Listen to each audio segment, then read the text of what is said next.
de salarios de mano de obra. No se olviden que estamos en tema de costos directos. Ya vimos lo que es el tema de materiales, en cuanto a rendimiento de materiales, en cuanto a precios unitarios de materiales. Ahora estamos hablando el rubro mano de obra de la planilla de análisis de precios unitarios como costo directo también de la obra. Y como parte de este costo de mano de obra están los porcentajes de beneficios sociales que van en relación al tipo de salario que se les paga a cada uno de los trabajadores. El costo de la mano de obra en las empresas constructoras es un problema dinámico y realmente es bastante complejo. ¿Por qué digo dinámico? Porque constantemente están modificando los precios, están modificando los rendimientos. Entre el 2003 y el 2010, en el 2012, 2013, el valor del maestro albañil estaba alrededor de los 100, 120 bolivianos, mientras que en 2017, 18 subió a 120, 130, ahora están pagando alrededor de 150, 160, algunos maestros. Entonces, ese salario, y como vimos en la anterior clase, también depende mucho del tipo de contrato que estemos firmando o del tipo de trato que tengamos con el personal de mano de obra directa. El carácter de dinámico viene determinado por diversos factores. El costo de vida que vaya a tener nuestros trabajadores. No todos tienen el mismo nivel de costo de vida. Hay algunos que ya los más experimentados que tienen alquileres, casas propias, o sea, más gastos y por lo tanto vamos a ser un poco más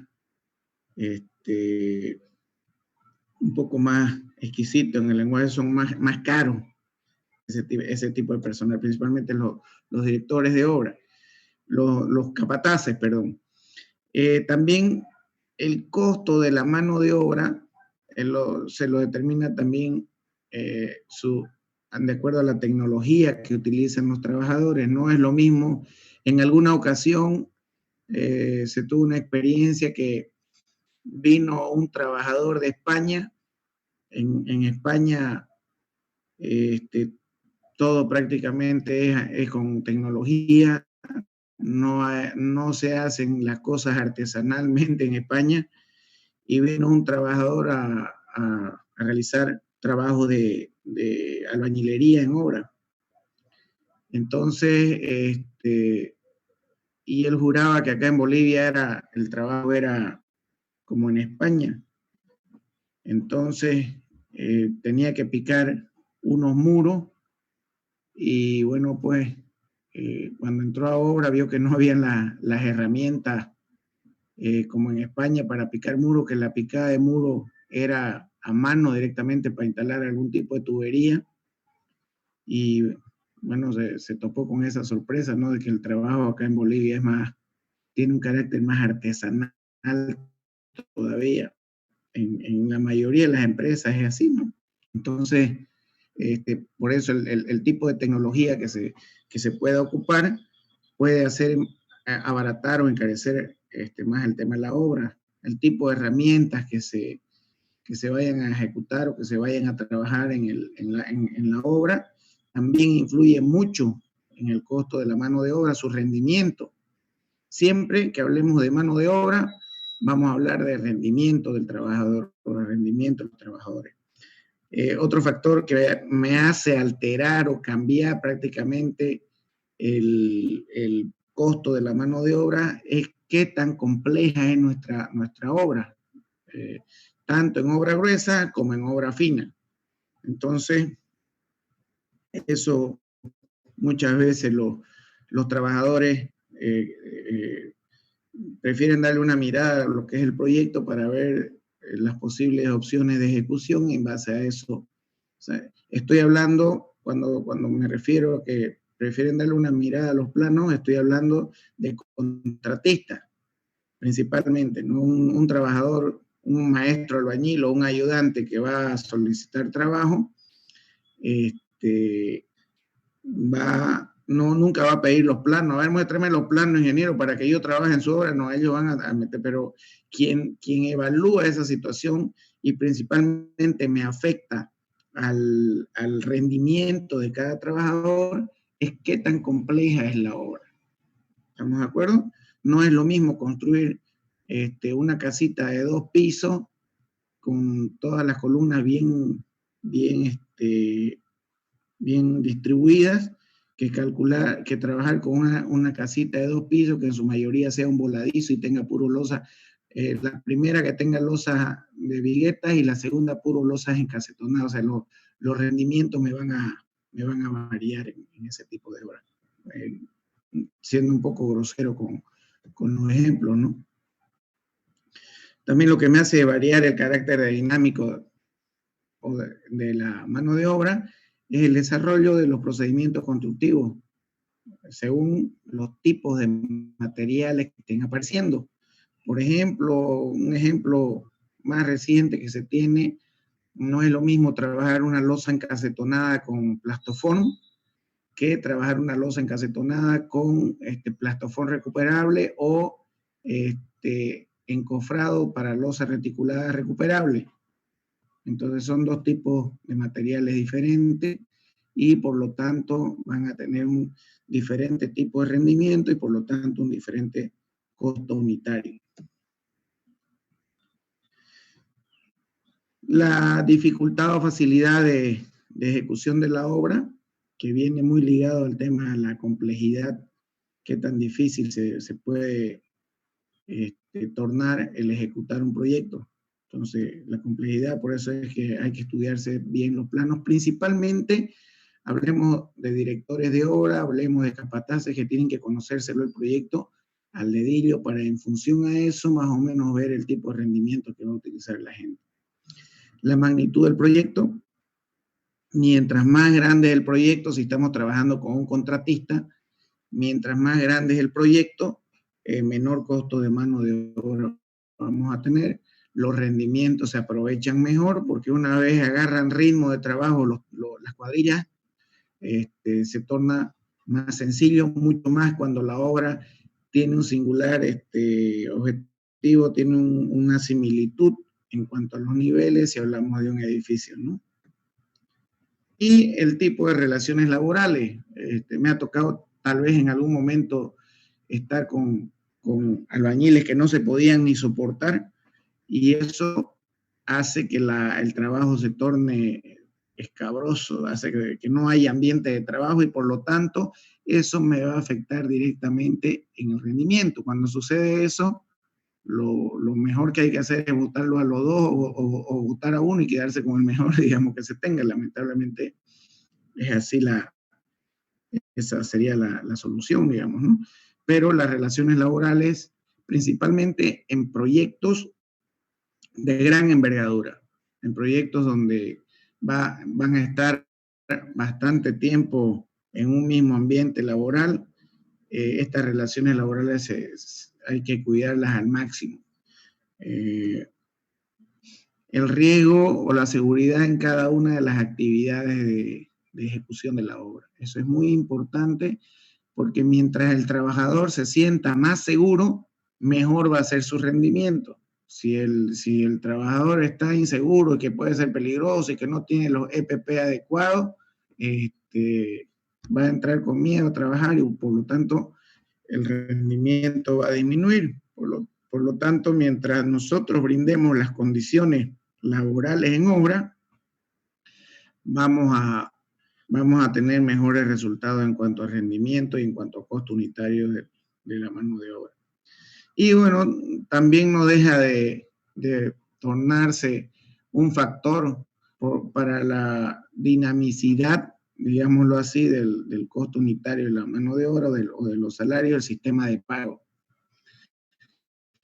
Todos sabemos que el pago al personal, el pago a la mano de obra directa, se lo realizan los días sábados hasta las 2:30, 1 de la tarde, ¿no? A esa hora se empieza y se termina a las 2:30, 3.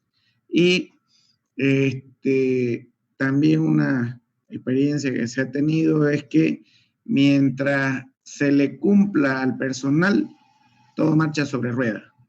Mientras los pagos sean puntuales y no le falte nada a nadie, todo marcha sobre ruedas. El rato que se le deba un peso a una persona, ahí inician los problemas con el personal. Ellos cuidan siempre el peso y le cuidan el centavo, digamos, ¿no? Entonces, y con razón, porque viven el día a día hablando de mano de obra directa.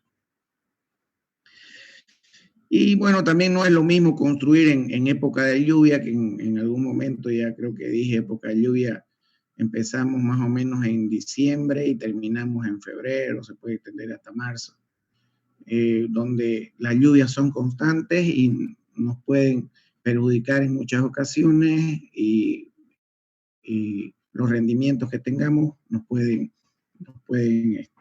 perjudicar, nos pueden arruinar. Las costumbres locales, principalmente hay bastantes trabajadores del occidente, por lo tanto, algo que es costumbre en la mayoría, inclusive Oriente y Occidente, trabajadores de Oriente y Occidente, el tema de la coca. Algunos le llaman el 4x4, le llaman a algunos, que también hay que considerar como parte del costo directo. La mayoría, un 90% de los trabajadores se han acostumbrado a trabajar con coca. Por lo tanto, yo siempre lo considero como parte del costo directo. Algunos lo pueden tomar como costo indirecto, un costo indirecto de campo, que también no está mal el concepto. Es simplemente contabilizar cuánta gente hay y más o menos sacar los rendimientos que se tienen por cada trabajador. Entonces, y en función a eso puede entrar también como un costo indirecto de campo el tema de la coca, ¿no? Indistintamente de cuál sea el tipo de contrato que se tenga con el personal de mano de obra, está lo que se llama el salario base, que fácilmente se puede comparar con un salario mínimo nacional. O sea, esto quiere decir que es un salario que no incluye ningún tipo de beneficios sociales, no tiene ningún tipo de impuesto, no es directamente el salario base, es lo que recibe líquido el trabajador, lo que tendría que recibir líquido.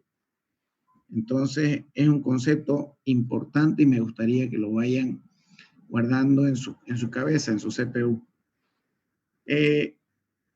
Y hay un factor que es el que afectamos el salario base para obtener un salario real. Y este factor es el factor de los beneficios sociales, que se debe hacer un análisis detallado de los beneficios sociales, que lo vamos a ver enseguida.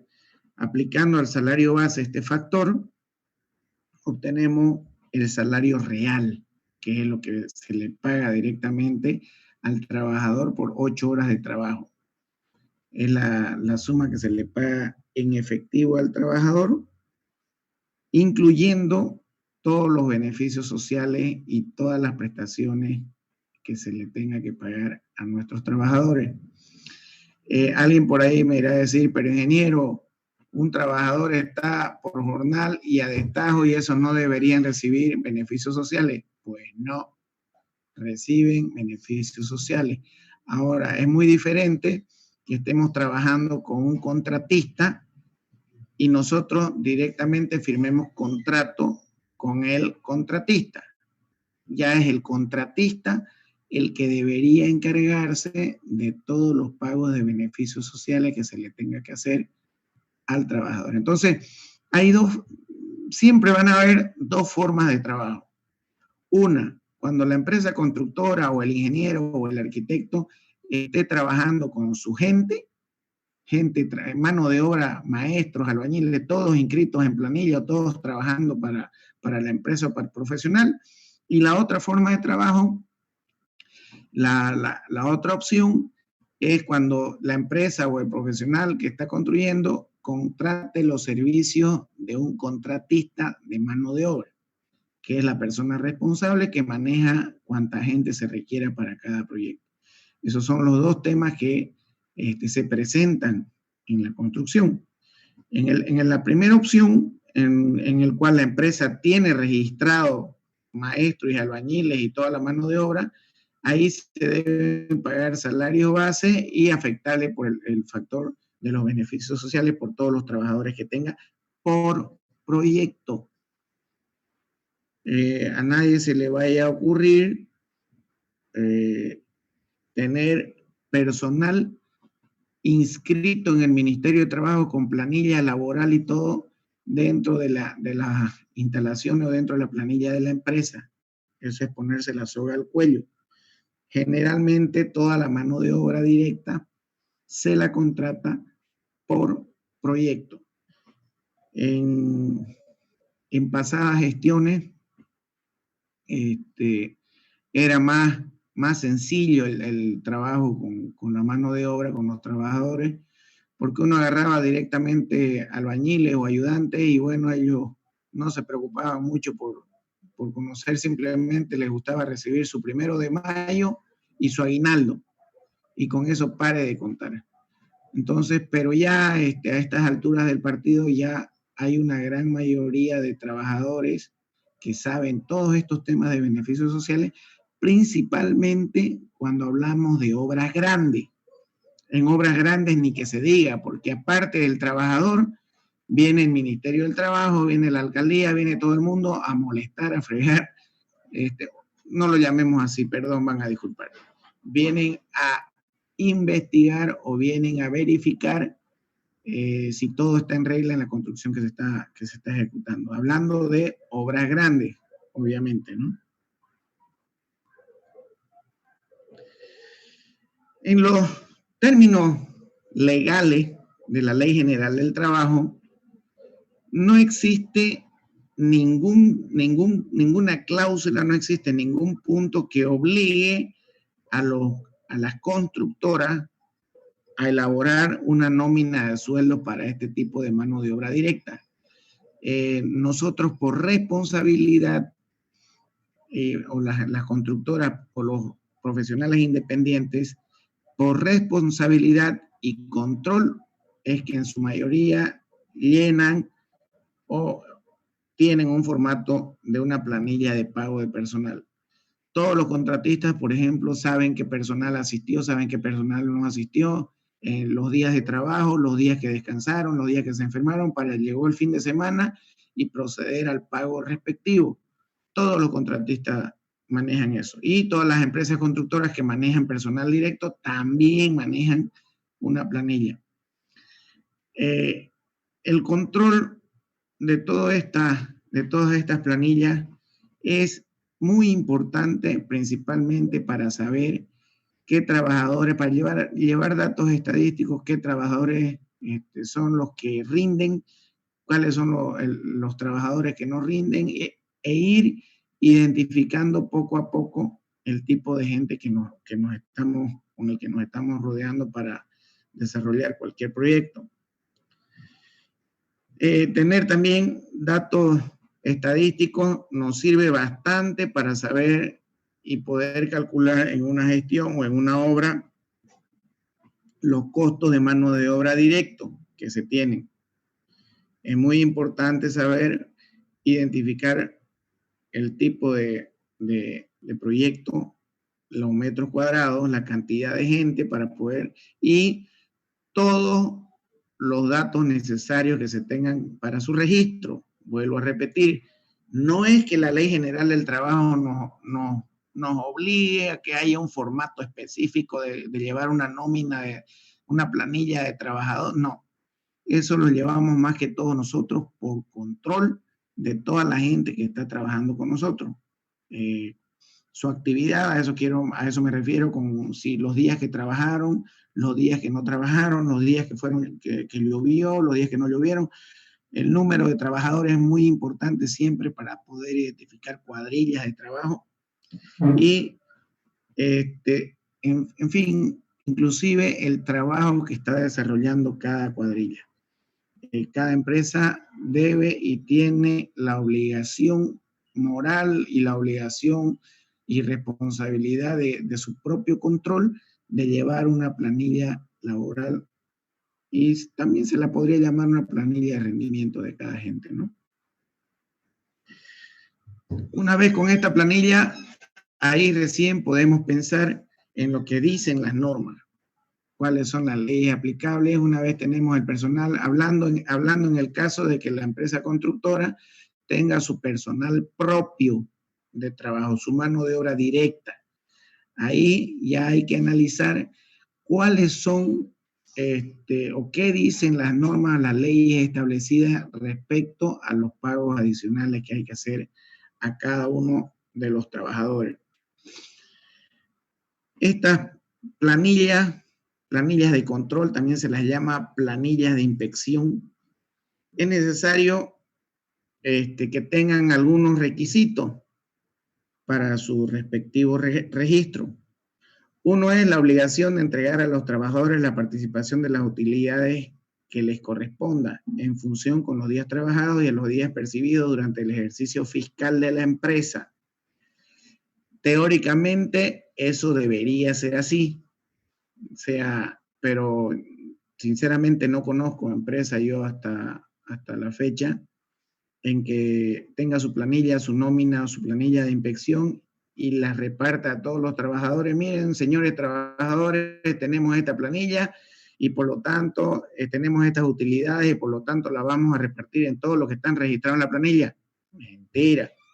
Generalmente nadie muestra ese tipo de planillas, como dije anteriormente. Depende, ¿no? O sea, si estamos trabajando en una empresa constructora y se dedica a puras viviendas chicas, entonces yo lo podría considerar medianamente, digamos. Pero si es que esa empresa constructora está con una obra grande de 500 metros cuadrados y otras distribuidas con otros 100 metros cuadrados, ahí se puede haber una clasificación, ¿no? De esa obra puede ser grande y la chica puede ser 100 metros cuadrados. Para aclarar bien el concepto de obra grande y obra chica, en realidad no conozco o no he visto hasta ahora una clasificación de acá hasta acá es considerada obra pequeña, de acá. ¿Por qué razón? Porque va de acuerdo al flujo de proyectos que tiene cada empresa constructora, ¿me entiendes? Por ejemplo, si una empresa constructora tiene 10, 12, 15 obras al año y son puro obras que están entre los 200 y los 500, 600 metros cuadrados, viviendas particularmente, entonces es un volumen considerable de trabajo. Por lo tanto, es decisión de la empresa analizar los beneficios sociales de cada trabajador que entre para cada empresa, ¿no es cierto? Si hablamos de una obra pequeña, igual pagan factura, igual los del Ministerio del Trabajo van a ir a revisar, igual si tiene algún problema con algún trabajador, lo van a tener, así la obra sea de 90,000 metros cuadrados. Si el trabajador quiere hacer problema, lo va a hacer. Por eso es muy importante y analizar a cada uno de las personas que trabajan con nosotros, en el sentido de que inicialmente cuando los trabajadores ven que estamos empezando y tenemos una casita de 200, 300 metros y es nuestro único proyecto que vamos a tener, los trabajadores se van a dar cuenta y muy difícilmente van a empezar a meter problemas por ese tipo de obra pequeño. Pero si los trabajadores empiezan a ver que la empresa está creciendo, que la empresa está ya con varias obras, obra y principalmente le empiezan a caer proyectos entre 1.000 y 2.000 y 3.000 metros cuadrados hasta 7.000 metros cuadrados, pongámosle, entonces ya la cosa se va acumulando y ahí es donde los trabajadores están ojo al charque. Una obra pequeña podemos considerarla de acuerdo a mi criterio, les vuelvo a decir, no conozco una tabla en la cual estén caracterizadas o estén clasificadas las obras, pero una obra pequeña estamos hablando hasta los 2.000 metros de construcción aproximadamente, digamos, ¿no? 1.500, 2.000 metros, y también dependiendo mucho del número de obras que tenga la empresa. Estamos hablando del criterio de la gente para clasificar esas obras. Si estamos hablando que una obra de 1.500, 2.000 metros hasta los 10.000, 11.000 metros, pongámosle hasta los 20.000 metros, es una obra mediana, ¿no es cierto? Pongámosle entre los 10.000 y 15.000 metros cuadrados de construcción, es una obra mediana. Y ya una obra grande, a partir de los 10.000, 15.000 metros para arriba de construcción, ahí ya podemos considerar una obra grande, relativamente grande, digamos, ¿no? Entonces, esa es más o menos una clasificación en la cual nosotros podemos guiarnos y saber qué tipo de obra estamos trabajando. Y lo que nos interesa para este tema es el criterio de la gente. Y uno siempre tiene que estar a la segura. Número uno, conocer a la gente con la que trabaja. Número dos, quieran o no quieran, va a llegar su momento en que la gente, estoy hablando de los albañiles y los ayudantes y toda el mano de obra directa, en algún momento va a llegar a darse cuenta o va a llegar a exigir los beneficios sociales. Bueno, ya yo estoy trabajando 3, 4, 5 años con esta empresa y hasta ahorita no me ha dado nada. Y ahí les empieza a picar el bichito de la curiosidad y empiezan. Y cuando eso sucede, sí o sí hay problemas. Sí o sí, en algún momento ellos tienen que ir al Ministerio del Trabajo y decir, mire, estoy trabajando en esta empresa desde tal fecha hasta tal fecha y no me ha dado nada, ¿qué me corresponde? Y lo del Ministerio del Trabajo, ni corto ni perezoso, le van a entregar por obligación, porque es su deber entregarle la liquidación que teóricamente la empresa debería hacer. ¿Me hago entender? No sé si me entendió la respuesta. Sí, ingeniero, está bien. Perfecto. Entonces, en resumidas cuentas, nosotros, mientras más a la segura nos dirijamos, siempre vamos a estar bien. ¿Y cuál es la mejor seguridad que podamos tener? Con la opción 1, siempre manejar el tema de beneficios sociales por proyecto. Si un proyecto dura 3 meses, pues para cotizar los beneficios sociales para 3 meses. Si una obra dura 6, 7, 8, 10 meses, cotizar beneficios sociales para ese tiempo en caso la gente trabaje directamente con el profesional o con la constructora. La otra opción es con el contratista, dejárselo a cargo del contratista todo, pero en esa parte se corre un riesgo. El riesgo de que el contratista no pague nada de beneficios sociales, algunos de sus trabajadores le armen un pleito, le armen lío y todos se le amotinen y el contratista se va a ver en problemas. Por lo tanto, se debe exigir una cláusula al contratista en el contrato de obra que cualquier problema personal, la responsabilidad y toda la responsabilidad recae sobre el contratista. Y para eso, porque bien un contrato, por favor, le voy a solicitar, estoy con PowerPoint y no puedo apagar el micrófono de todo. Si pudieran, por favor, apagar el micrófono. A ver, un segundo. Vanessa Mamani, por favor, su micrófono. Un segundito.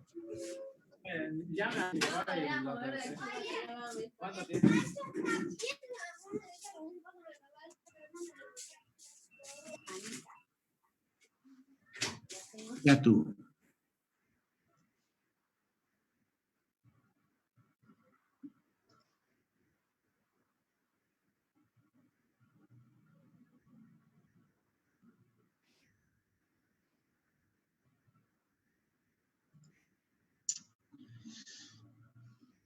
Qué bacana.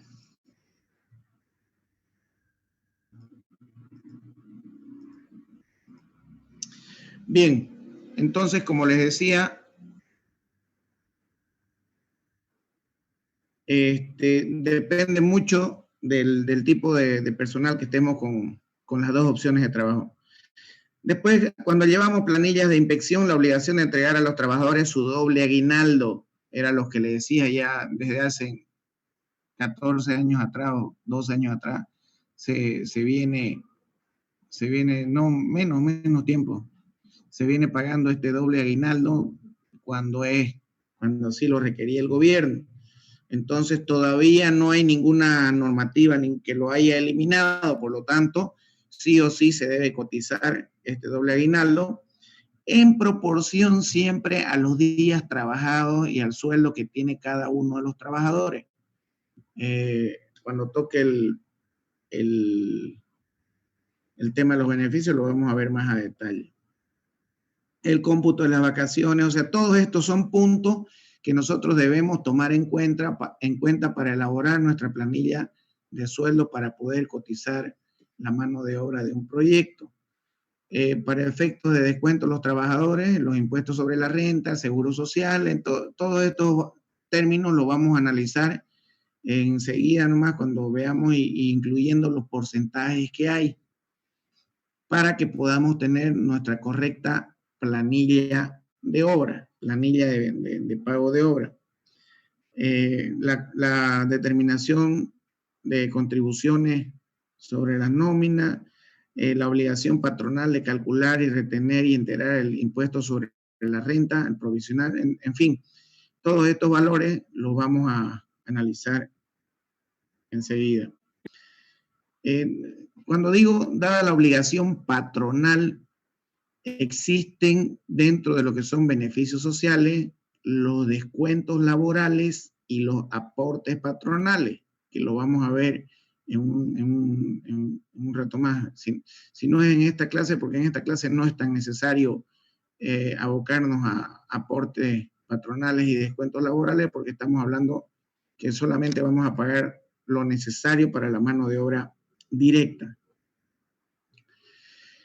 Para cumplir con la obligación patronal de proporcionar anualmente a sus trabajadores constancia de remuneraciones cubiertas y retención del impuesto sobre la renta efectuada por un año calendario.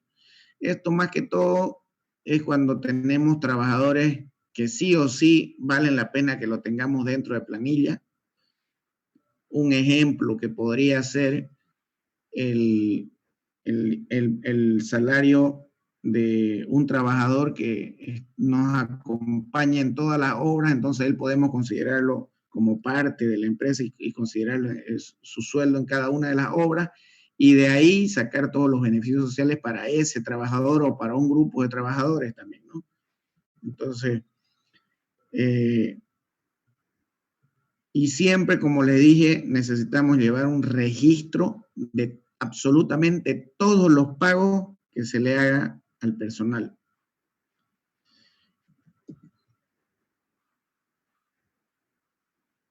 También existe el tema de riesgos laborales.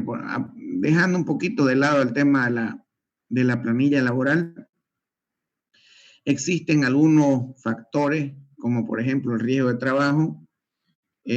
Siempre hay en obra algún tipo de accidente y por lo tanto tenemos que determinar algún factor que nos ayude a nosotros para tener para afrontar este tipo de riesgo. Ese más que todo son accidentes o enfermedades cuando los trabajadores están expuestos en obra a este tipo de cosas y eso lo subsanamos siempre que debemos considerarlo también contratando un seguro de obra. Entonces, así estemos con una casita de un piso, de una sola planta, pero el hecho de que un trabajador se suba a pintar el cielo falso y se suba al mesón y el mesón esté resbaloso y el tipo no tiene los respectivos EPP, se cayó del mesón que estaba más o menos a una altura de 80 centímetros, se cayó, se desnucó al hospital. Entonces, y eso implica tener algún tipo de seguro en obra que debemos considerarlo. Cuando hablamos de accidentes de trabajo, hablamos todos los accidentes que pueden ocurrir, principalmente cuando estamos hablando de trabajos en altura. Y alguno por ahí se podrá reír o podrá ser gracioso, pero trabajo en altura implica a partir de 80 centímetros, 1 metro para adelante. A la altura de 1 metro, el ejemplo que di anteriormente, ya ha pasado en obra, en que estaba, y el ejemplo que di hace un momento atrás es verídico. Un trabajador estaba pintando un cielo falso, se paró en el mesón estaba húmedo de granito y se vino al suelo, pisaría mal, no sé, y se vino de espalda, cayó al piso. Entonces, si no se hubiera tenido el seguro habilitado, hubiéramos tenido serios problemas. También se lo puede considerar accidentes en las respectivas rutas cotidianas, del domicilio al trabajo y viceversa, del trabajo a la guardería, viceversa, del hospital, o donde sea que vayan. Estoy siendo algo grosero con los ejemplos, pero donde sea que vayan, igual hay que asegurarlo a los trabajadores y asegurarlos también en base a la enfermedad que pueda, el riesgo de enfermedad que vaya a tener. En estos tiempos de COVID es complicado el tema del seguro, principalmente por el tipo de forma, cómo se lo está llevando el tema. Está la caja, bueno, en realidad actualmente, en este momento, ya todos los hospitales, clínicas y hospitales públicos, todo está colapsado en este momento. O sea, arriesgarse a empezar una obra a estas alturas del partido implica tomar riesgo, porque los seguros, sí es cierto que he visto varios seguros que están cubriendo el COVID, pero la cobertura que tienen no es más allá de $2,000, $3,000. Y hay clínicas que están cobrando $10,000 como cuota inicial de garantía. Y de ahí 9,000, 10,000 bolivianos diarios para curarse por 15 días. Entonces, los seguros que hay ahora con seguridad que no van a cubrir nada de lo que está pasando. También se debe considerar como un estudio a los salarios del mercado, lo que realmente percibe el trabajador, y uno como responsable de elaborar presupuestos debe considerar siempre el precio del mercado. Si bien es cierto que hay un promedio, un común denominador en el tema de precios, que es 150 bolivianos por día, pero no todos los trabajadores reciben eso. Entonces uno como responsable de la parte de presupuestos debe considerar siempre el mercado en el cual nos estamos trabajando. No es lo mismo también cotizar mano de obra aquí en Santa Cruz que cotizar mano de obra en Cochabamba o en La Paz, por ejemplo.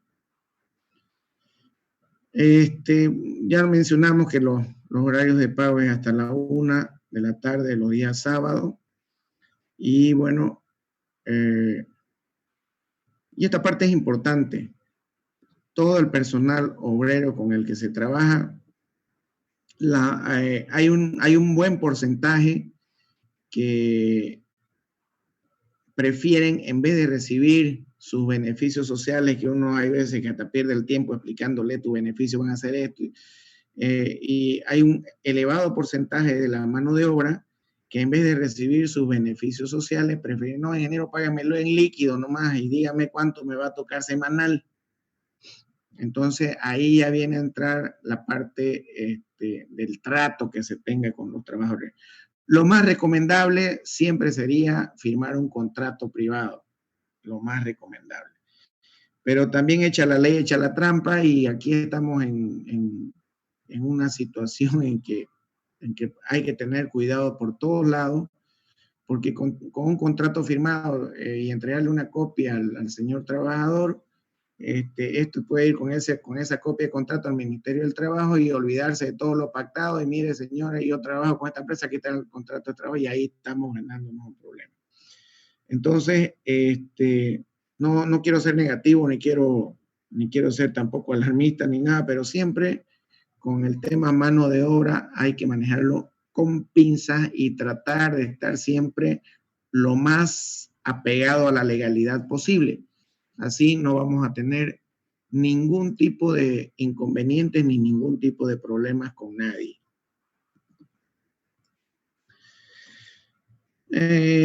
Lo que les comentaba, mientras nosotros cumplamos con el personal, no vamos a tener ningún problema, ningún inconveniente, y estar siempre dentro de la legalidad lo más que se pueda, lo más que podamos. Cualquier inconveniente que tengamos con el personal, con la mano de obra directa, perjudica directamente el avance del proyecto. Entonces, por eso es que siempre es necesario trabajar con gente conocida, con gente que realmente quiere trabajar y verificar todos los datos que tengamos del personal. Ya habíamos visto más o menos a lo que se refiere el costo unitario del trabajo. Cualquier sistema de valoración debe basarse siempre en el rendimiento promedio y todos los rendimientos que podamos registrar. Incluyendo este costo unitario, nosotros tenemos que tomar siempre el salario diario total.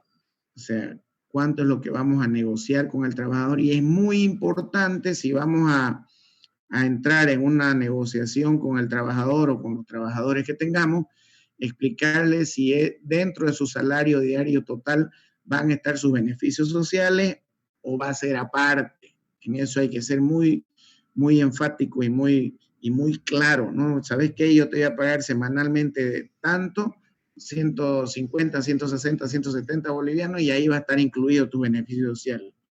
Entonces hay que ser realmente claro y contundente en ese tema.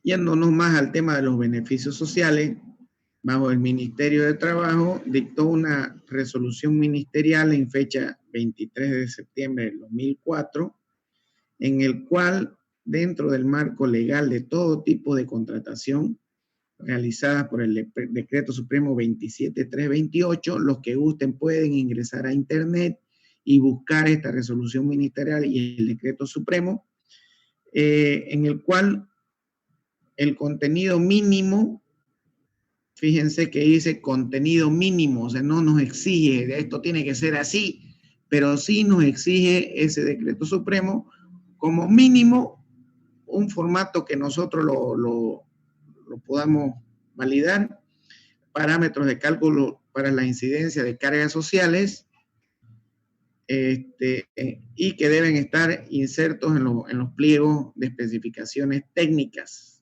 En ese Decreto Supremo hay un anexo A que dicta esa resolución. Ustedes pueden entrar a internet y buscarlo directamente, ese decreto a qué se refiere. Teóricamente, el tema de los beneficios sociales están alrededor del 71.18% del costo de la mano de obra directa. Entonces, y ya parece que hubieron algunas protestas, parece que hubo algún rechazo, que este Decreto Supremo exigía sí o sí que se maneje un 71.18%. Después hubo otra resolución ministerial, la 538 del 2004, que nos dice, señores constructores, ya el tema de los beneficios sociales ustedes lo tienen que manejar en el rango del 55 al 71.18%. En esos porcentajes ya cada empresa está en la responsabilidad de analizar las incidencias de sus cargas sociales o de sus beneficios sociales, más o menos en estos porcentajes. Incidencia por inactividad, por beneficios, por subsidio, por aporte, por antigüedad, seguridad industrial e higiene. La sumatoria de todos esos porcentajes daba un 71.18%. Entonces las empresas constructoras empezaron a analizar sus porcentajes y tratar de sacarlos y ver por dónde salían esos porcentajes que debe estar considerado dentro de la planilla de análisis de precios unitarios. Esto es lo mismo que decía en la parte de arriba. Y aquí vemos, fíjense, teníamos inactividad, beneficios, subsidio, aporte, antigüedad y seguridad industrial e higiene. Vamos a ver de dónde salen esos porcentajes que estamos viendo. Vamos por el tema de la inactividad. ¿Qué significa el porcentaje de incidencia en la inactividad? Son los días que no se trabajan, pero que sí o sí se tienen que considerar pagados. Domingo al año son 52 domingos, feriados, 10 feriados, enfermedades, 2 días de enfermedades, o 2 jornales también, ausencias justificadas, 2, lluvia y otros 2, y día del constructor o el 1 de mayo también puede ser un día. Esos son los días contabilizados que no son trabajados. ¿Cómo se saca la incidencia? Se hace la sumatoria, son 69 días, se lo divide en 365 y tenemos que el porcentaje es 18.90% de la mano de obra. Eso está normado. Unos le pueden poner 300, aquí vienen las diferencias entre unos y otros. Ahí dice, ¿por qué? Pues si yo no los pago los domingos, pues los quito los domingos. Por ley está fijado que los domingos deben ser días pagados, teóricamente. Entonces, este concepto que tiene que pueda tener cada empresa que tenemos nosotros acá, aquí es donde está la diferencia de los porcentajes que podamos tener de acuerdo al trato que tenga cada trabajador. Inclusive hay empresas que esto ni lo pagan. 18% acá, ¿por qué? Porque no le dicen a sus trabajadores, esto está dentro de tu beneficio, porque la mayoría de ellos desconocen el tema de los beneficios. Seamos realistas, así se maneja, digamos, ¿no? Entonces, la incidencia por inactividad, estamos hablando de un 18.90%. Luego tenemos qué tipo de beneficios se pagan.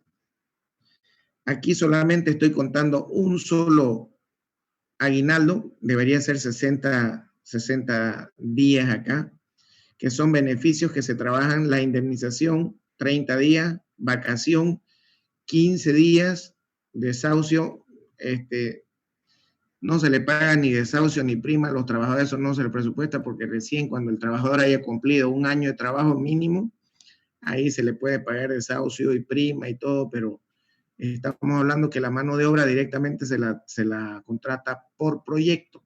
Por eso es que estos valores se los considera cero. El total de estos días son 75 días, se lo divide en 365 y tenemos 20.55% de la mano de obra, del costo de la mano de obra como incidencia en el tema beneficios.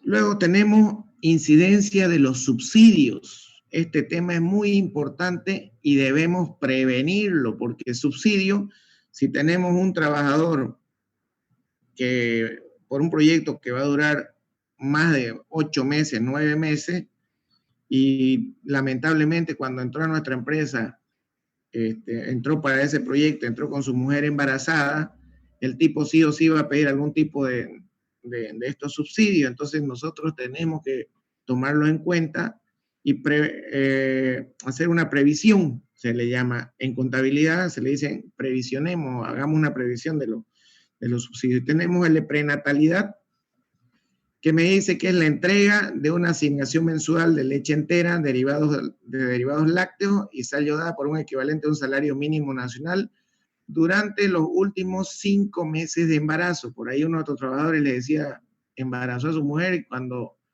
entró a trabajar estaba su mujer de unos 4 meses, y bueno, los últimos 5 meses del embarazo nos va a exigir subsidio.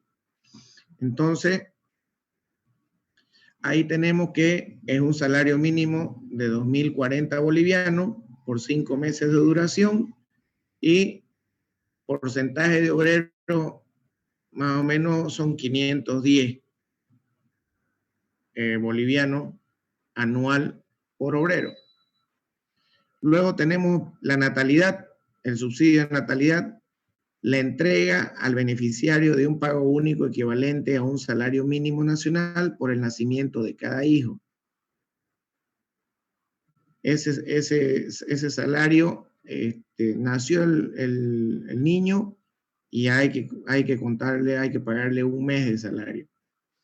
Lactancia por 12 meses de vida, duración 12 meses, y se le paga más o menos 1.224 bolivianos por obrero. Este 5% es el porcentaje de obreros, y es una asignación mensual que se tiene que ir como un dato estadístico más o menos, porque no todos los obreros que estén trabajando van a tener a su mujer embarazada.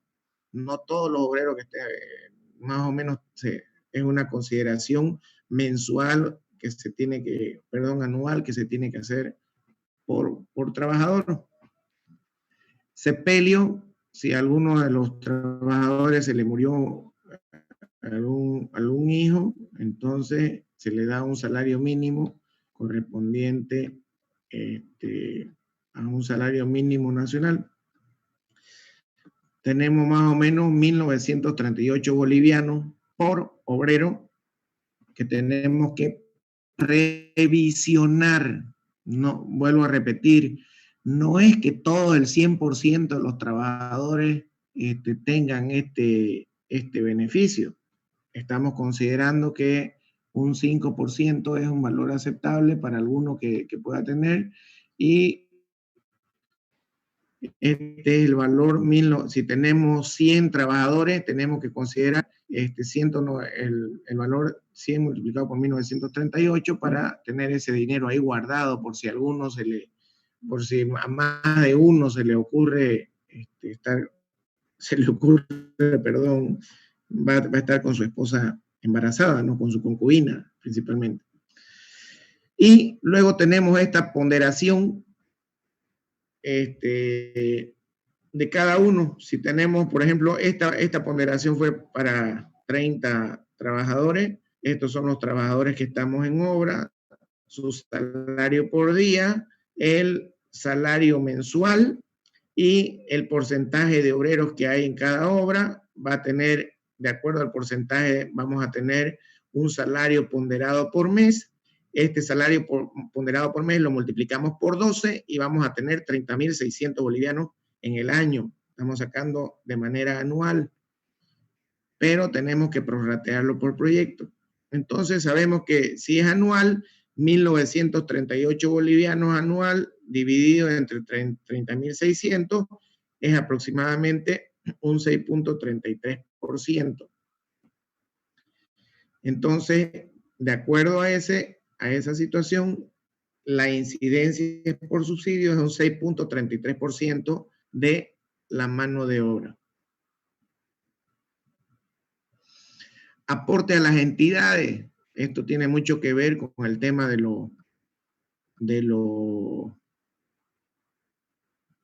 Ministerio del Trabajo.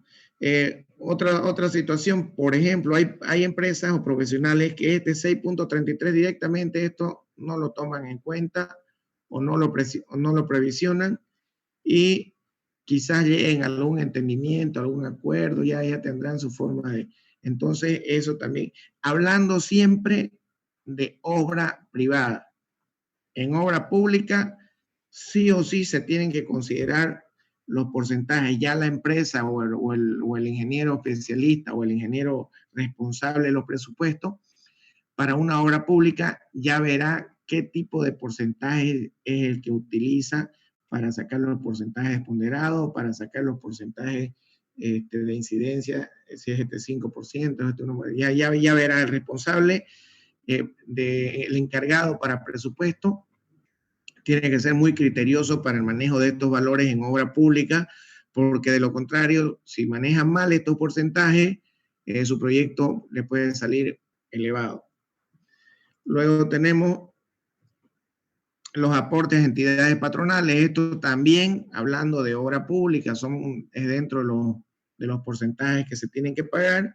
Está la caja de salud, un 10%, Infocal, un 1%, vivienda, un 2%, y seguro de riesgo AFP, un 1.71%. Total, 14.71% del total de la mano de obra. Estos también son porcentajes que están establecidos por ley. Arriba vemos los decretos supremos, el 24.469 y la ley 1738. También pueden buscarlo en internet, y los que deseen ahondar un poco más sobre el tema del pago de los aportes de las entidades, en internet están estos decretos supremos y lo pueden detallar más. No amerita que en esta clase nos metamos más a fondo, porque ya conocemos, estos son inamovibles, estos porcentajes, y no amerita que nos metamos más a fondo en ese tema, porque no formaría parte del curso. Y por último tenemos la seguridad industrial e higiene, con los gastos de acuerdo al porcentaje anual por obrero, el precio unitario de lo que cuestan botas, guantes de cuero, casco, botiquín, botiquines de seguridad, overoles. Les vuelvo a mencionar, también esta parte depende mucho de la empresa constructora, a qué nivel va a manejar esta situación. Aquí estamos contemplando overoles, que en la mayoría de los casos, en vez de overoles, les dan camisa, por ejemplo. Cinturones, los respiradores, ahora sí, esto hay que tomarlo tal vez en consideración, no para todos, quizás este porcentaje sea menor. En fin, cada construcción, cada empresa es un mundo aparte, y cada empresa, esto es como su parte íntima. Cada empresa ve el manejo de lo que quiera colocar como beneficio esta seguridad industrial e higiene. Entonces, aquí, por este caso, estamos 380.60 dividido entre los 30.600, tenemos un 1.24%. Si hacemos un resumen, estoy yendo un poquito más rápido, porque igual toda esta diapositiva se las voy a pasar por el WhatsApp, para que ustedes la analicen un poco más a detalle. Ese sería el resumen de todas las incidencias que se tienen que pagar por beneficios sociales. Todos los porcentajes que hemos calculado, entonces nosotros tenemos un 62%. ¿Qué significa ese 62%? Nosotros teníamos nuestra planilla de análisis de precios unitarios, en la cual estaban los materiales, todos estos materiales. Estamos hablando del muro de ladrillo de 6 huecos, ya lo habíamos visto, ya habíamos calculado los materiales, teníamos 25 piezas, ya habíamos calculado, arenilla teníamos 0.027, cemento Portland teníamos 8.88, los precios unitarios también los habíamos calculado, y la mano de obra, los rendimientos habíamos calculado. Acuerdan que era para el ayudante 0.31 entre acarreo de ladrillo, material mezclado y el colocado del albañil, 1.27 horas por metro cuadrado de ladrillo. Los precios unitarios también, hasta aquí habíamos llegado perfecto, y hasta ahí teníamos un subtotal de mano de obra de aproximadamente $3.97 por metro cuadrado. Ese 62% viene a utilizarse como beneficios sociales, porcentaje del subtotal de la mano de obra. 62% de ese 3.97. Por lo tanto, es $2.46 por metro cuadrado que nos llegaría a costar los beneficios sociales para cada uno. con ese 62%, nosotros estamos calculando, computando todas las incidencias. Si ustedes trabajan con un 71%, obviamente sus costos se van a elevar demasiado por temas de beneficios sociales, ¿no es cierto? Sí. Entonces, por eso yo les decía, esto que vimos hace un momento atrás es simplemente un ejemplo académico de lo que puede presentarse. Los índices son reales, pero es responsabilidad de cada profesional encargado del tema de presupuesto.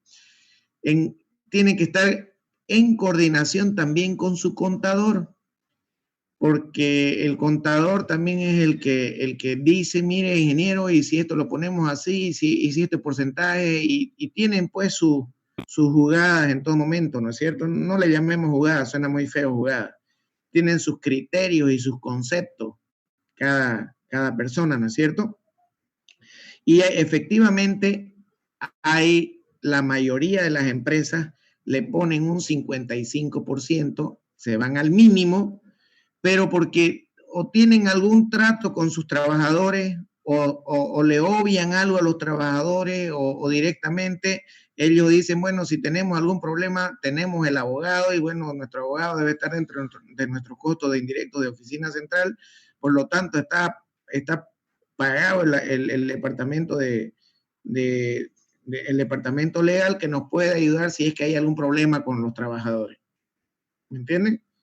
Entonces, lo importante es estar cubiertos por todos lados y lo importante es estar en competencia con los precios, con los costos, y para eso necesitamos nosotros, por eso fue que les dije al comienzo en la primera clase, le dije que la persona o el profesional que esté encargado de elaborar costos y presupuestos debe conocer al dedillo toda la estructura organizativa de la empresa. Punto número 1.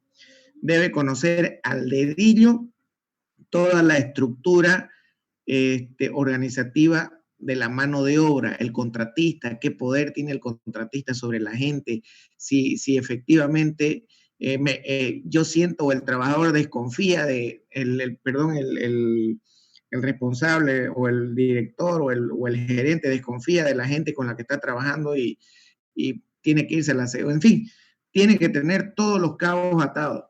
¿Me entiendes? Por eso es que la mayoría de las empresas que se presentan a licitación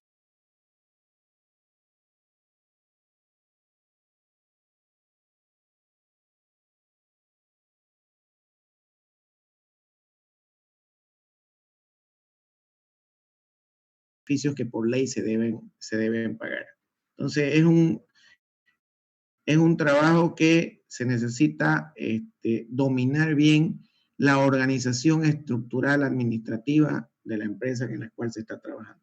Y cuando hablamos de una empresa unipersonal más pequeña, estamos hablando de que el propietario, el gerente propietario, es el que se encarga de todos estos trabajos, ¿no? De todas estas cotizaciones. Es mucho más sencillo el trabajo aparentemente, pero tiene una mayor carga laboral para el gerente propietario, que es el que hace todo el hombre orquesta. ¿Me hago entender? ¿Se entendió lo que dije? Sí, ingeniero. Una consulta más. Dígame. Al ser este beneficio social es un porcentaje, como así tiene un mínimo de 55, ¿tiene algún máximo?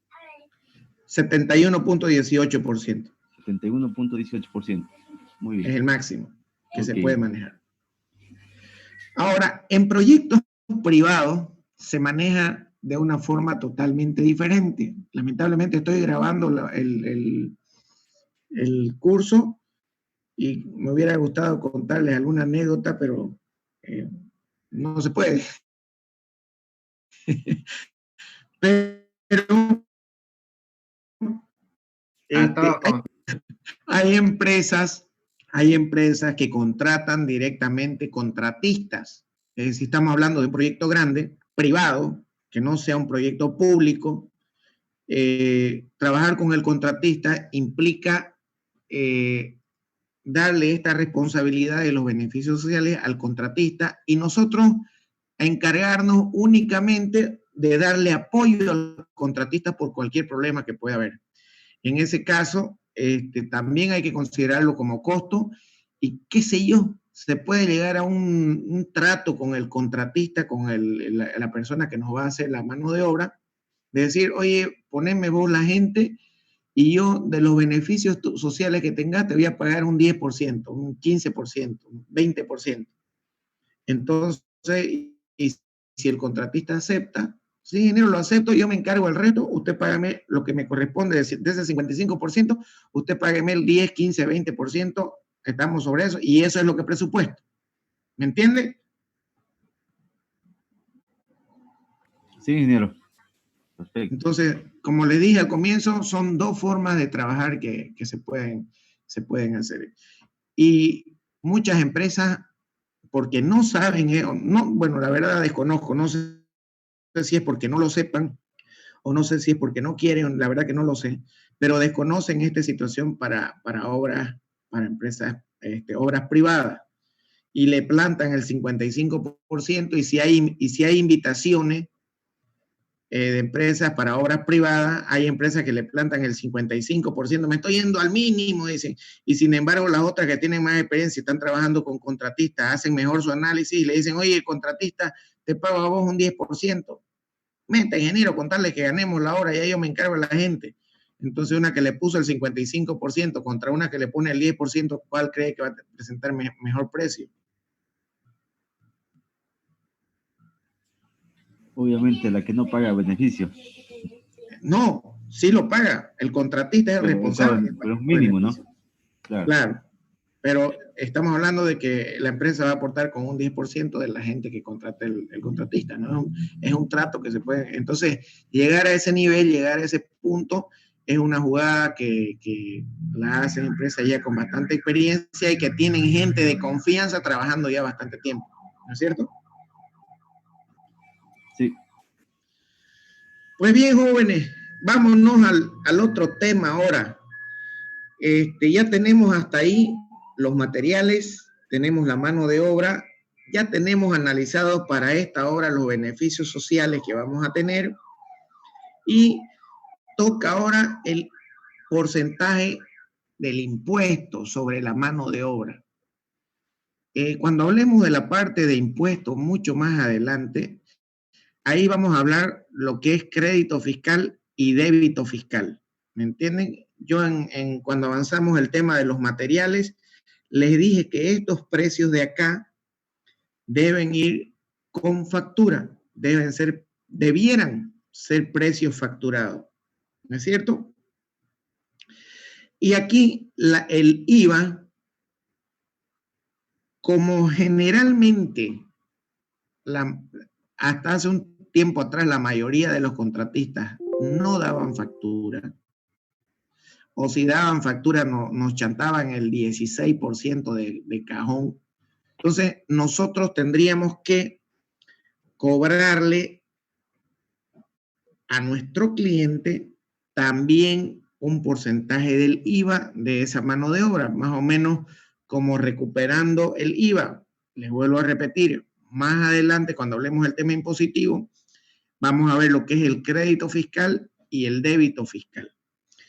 Yo sé que estos temas son un poquito medio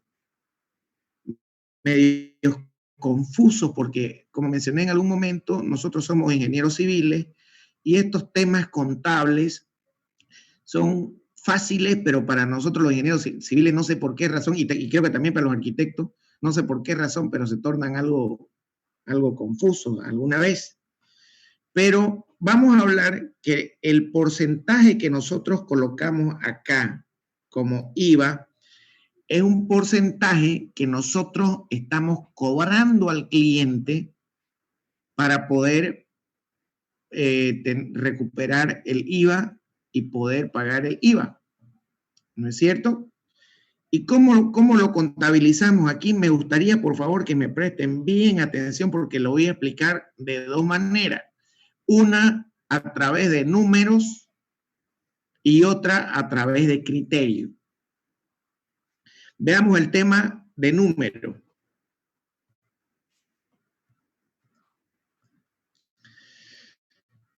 El impuesto al valor agregado tiene una alícuota del 13%. Esto es lo que nos cobra el Servicio de Impuestos Nacionales, a aplicarse sobre el costo total de la mano de obra.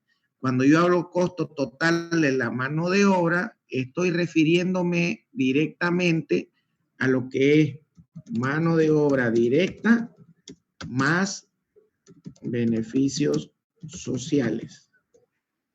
Entonces, cuando yo hablo del costo total de la mano de obra, es decir, costo de mano de obra más sus cargas sociales. ¿Estamos de acuerdo? Bien. Entonces, el cálculo de su incidencia se detalla de la siguiente manera. B va a ser igual a la compensación del IVA. C, costo de la mano de obra. Y A, costo de mano de obra que incluye el IVA. Quiere decir que A va a ser igual a B más C. ¿Correcto? Entonces aquí tenemos una formulita número 1. El costo de la mano de obra que incluye IVA, o sea, el costo de la mano de obra total con IVA, va a ser igual a la compensación del IVA más mi costo total de mano de obra. Quiere decir, C es la mano de obra más mis beneficios. Se debe encontrar un porcentaje X tal que mi compensación del IVA sea igual a ese porcentaje por la mano de obra total. Entonces, yo tengo que encontrar un porcentaje. ¿Y por qué razón? Ahorita lo vamos a explicar. Si mi mano de obra total, aquí,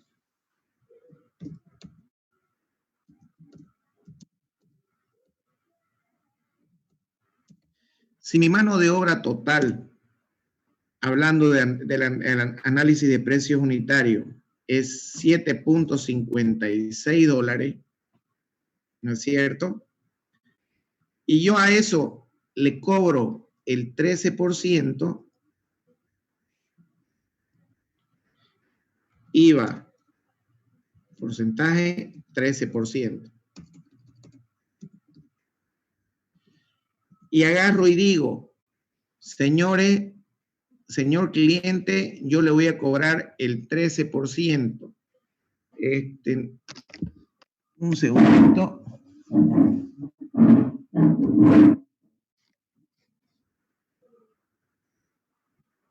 Yo lo voy a calcular.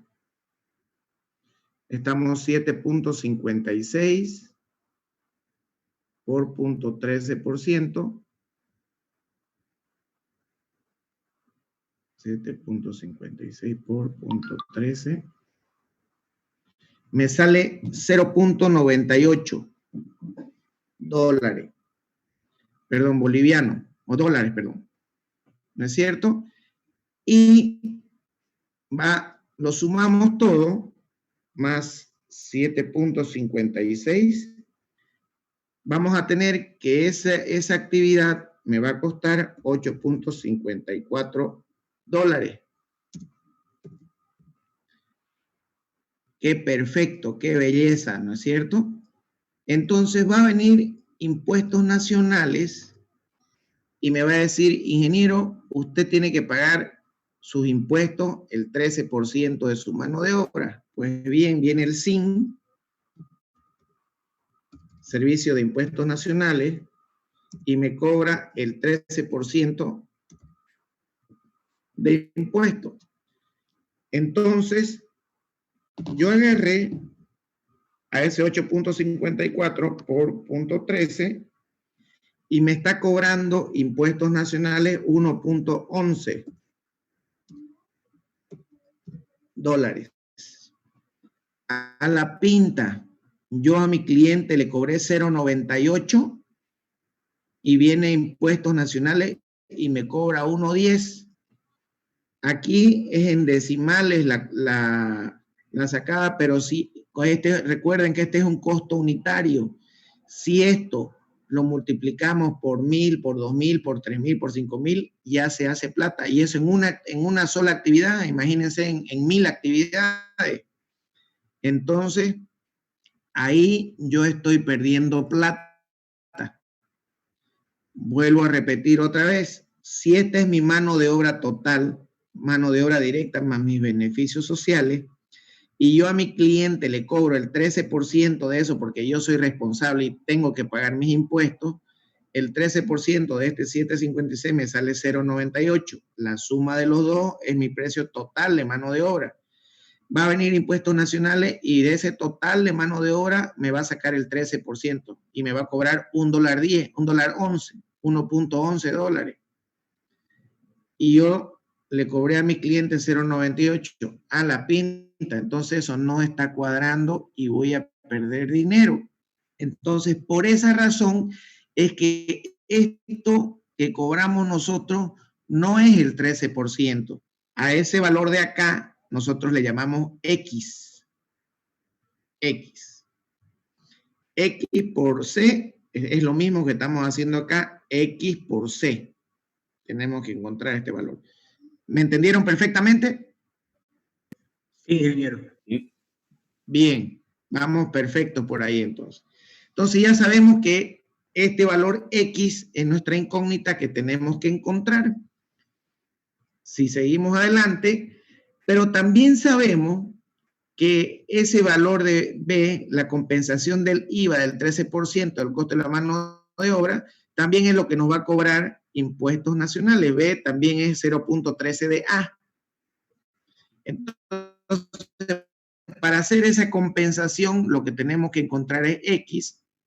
Si reemplazamos 3 en 1, 3 en este 1 de acá, vamos a ver que A va a ser igual a 0.13, que es B, más C. Igual esto se los voy a pasar en PDF.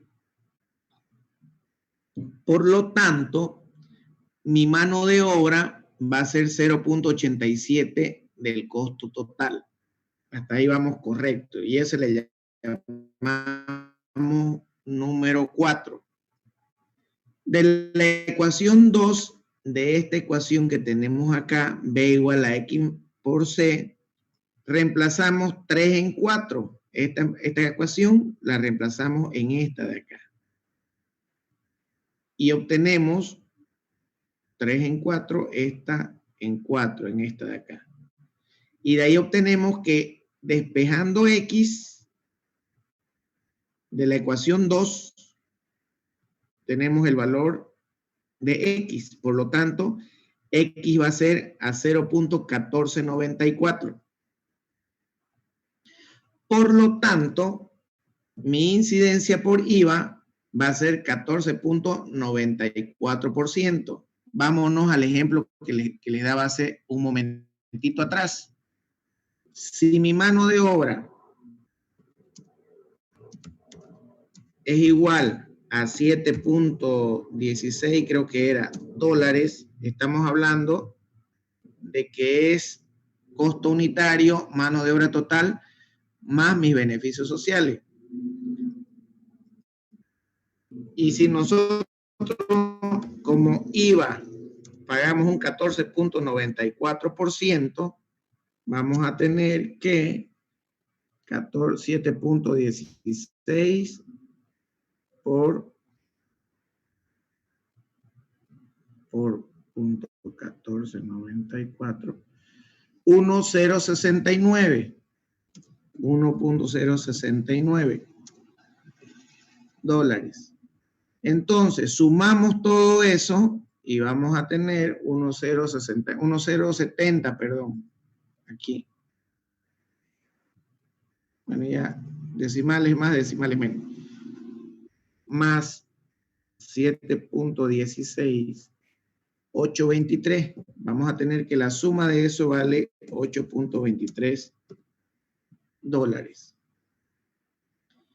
Por lo tanto, aquí yo le estoy cobrando a mi cliente para pagar impuestos 1.069. Y esto estoy presentando. Entonces va a venir impuestos nacionales y me va a decir, ingeniero, usted tiene que pagar su... Aquí es servicio de impuestos nacionales y me tiene que cobrar el 13% de los 8.23. Por lo tanto, esos 8.23 me va a cobrar 1.069 dólares. Y ahí está el por qué se cobra este 14.94%. Por lo tanto, ¿se entiende? ¿Se entendió? Hola, hola.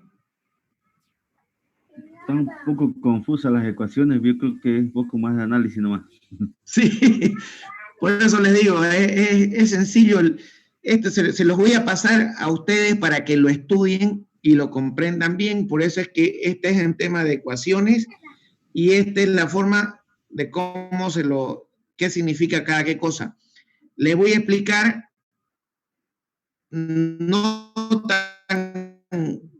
tan matemático el criterio de esto para dónde llegar a este 14.94. Se lo voy a explicar enseguida. Pues lo que me interesa es que ustedes vean que el concepto de ese 14.94, aquí está, impuesto al valor agregado, nosotros tenemos que cobrarle a nuestro cliente el 14.94, que nos da 0.96, y este va a ser el valor total de nuestro análisis de precios unitarios. Entonces ya tenemos el total de materiales, más el total de mano de obra, más beneficios sociales, más impuestos de mano de obra, más este sería el total de mano de obra, que es la suma de mano de obra más beneficios más los impuestos, ¿no es cierto?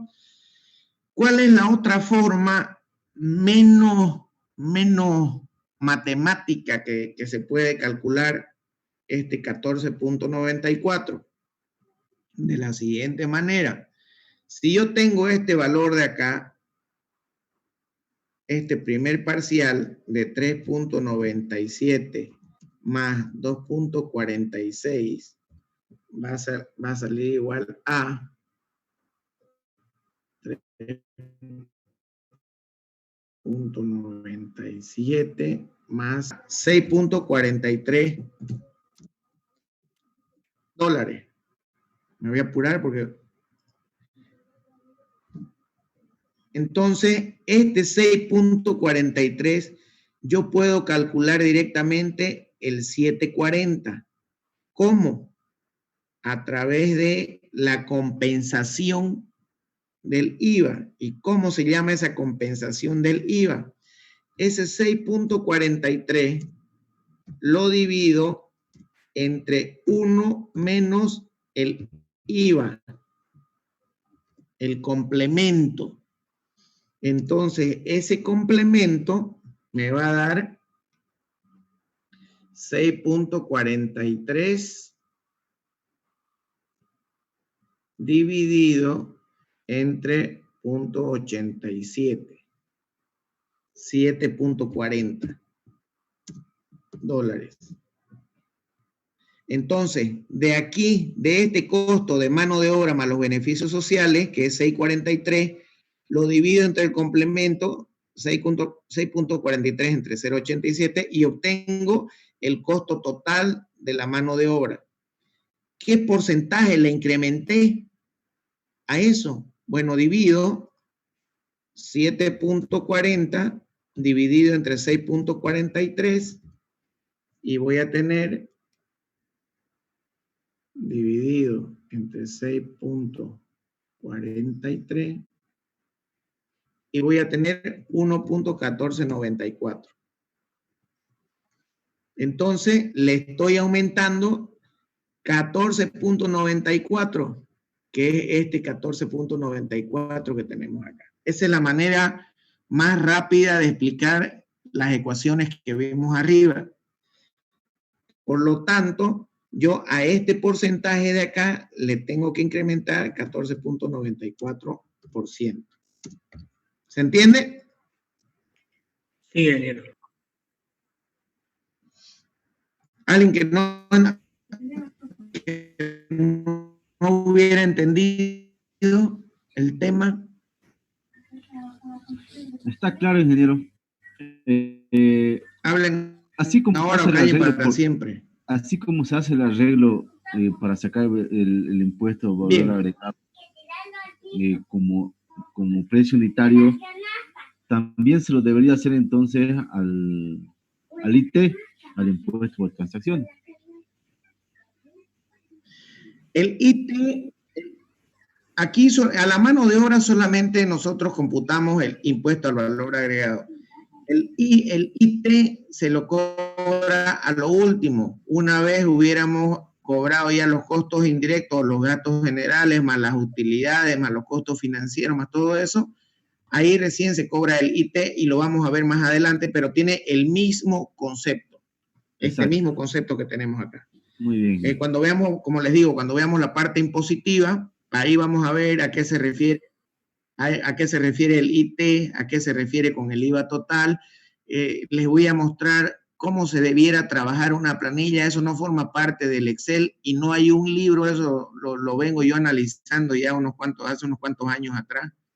Les voy a mostrar una planilla de análisis, cómo se hace con un presupuesto, cómo se analiza para sacar cuánto de impuestos, cuánto de crédito fiscal, débito fiscal. Todo eso lo vamos a ver más adelante cuando toque impuestos. ¿Está bien? Ok.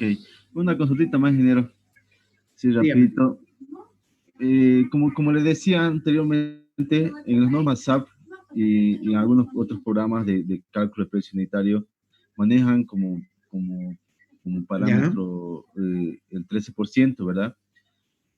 Más que todo para contrataciones Así es. estatales. Para esas mismas contrataciones, ¿puedo yo alterar ese precio y poner los 14.94 sin tener ningún problema de observaciones para presentación de algún proyecto? No, en todas las normas, en todas, absolutamente en todas las normas SAPS, los decretos supremos, se pone el 14.94%. Porque si usted le pone el 13%, si la norma dijera que es el 13%, ya yo le demostré hace un ratito atrás que estaría perdiendo plata y nadie va a querer entrar a perder plata. Ok. ¿No es cierto? Entonces, este 14.94% está normalizado. Este 14.94% representa el 13% que el Servicio de Impuestos Nacionales nos va a cobrar a nosotros. ¿Se entiende? Sí. Bien, para que nosotros no perdamos plata, fíjense, este mismo ejemplo lo voy a poner un poquito más arriba. Lo voy a volver a explicar. Tenemos 3.97 más 2.46, que son el valor de la mano de obra total más los beneficios sociales. Eso me da $43, ¿no es cierto? Si yo en vez de colocarle el 14.94, le coloco el 13% que le estoy cobrando a mi cliente, eso me va a salir más o menos 6.43 dividido multiplicado, perdón, por el 13%, me va a dar 0.836 dólares. Ese 0.836 representa lo que yo le estoy cobrando a mi cliente para pagar impuestos, ¿no es cierto? Le sumamos 0.836 más 6.43, 7.265 dólares, teóricamente es lo que yo estaría cobrando por todo ese precio unitario de mano de obra. ¿Hasta ahí vamos bien? Sí. Va a venir Servicio de Impuestos Nacionales, y me va a cobrar el 13% de esos 7.26.